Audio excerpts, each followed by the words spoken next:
I'm selling crack cocaine on the corner. Can I get robbed? Yes. Yes.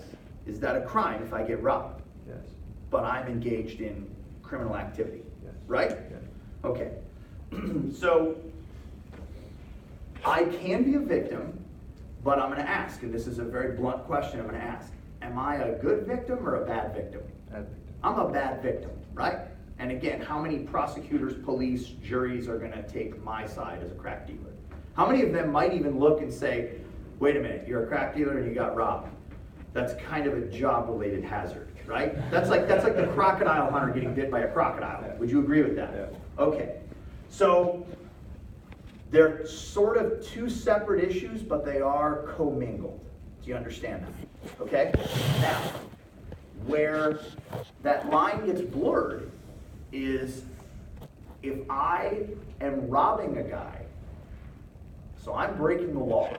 I'm robbing a guy and I'm using a real gun or I'm using a toy gun, and then that other person uses a real gun against me, and then I say, no, I'm a victim.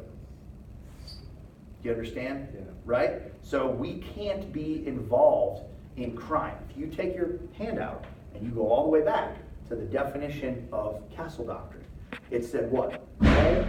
Home, that sounded, Expensive. that sounded OSHA safe. So home, office, work, vehicle, or any other place I have a what? A right to lawfully or legally be. The legal part matters, okay? That totally matters, all right? So the lawful part, the legally allowed to be there to do what I'm doing.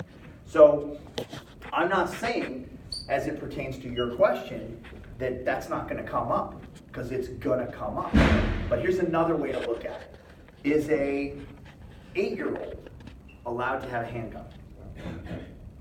No, they're not.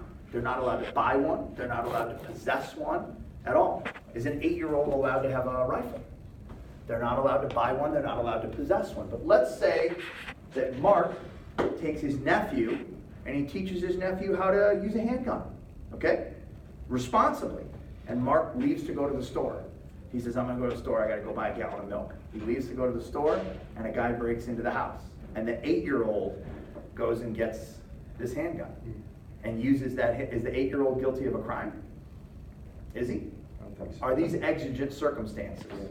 Right? They're kind of bizarre, right? They're kind of strange in that sense. I'm not going to sit here and say that there won't be someone who will try to make an argument and say, you had that, et cetera, et cetera. But there's a little bit of a difference between was this gun just accidentally sort of on my seat in the car, or are we being slippery? Yes. Okay? I'm going to give you another example. Can I go down to the worst neighborhood in Las Vegas and wear expensive jewelry and have money hanging out of my pockets and kind of walk around like I'm drunk, kind of hoping that I'll get robbed? Can I do that?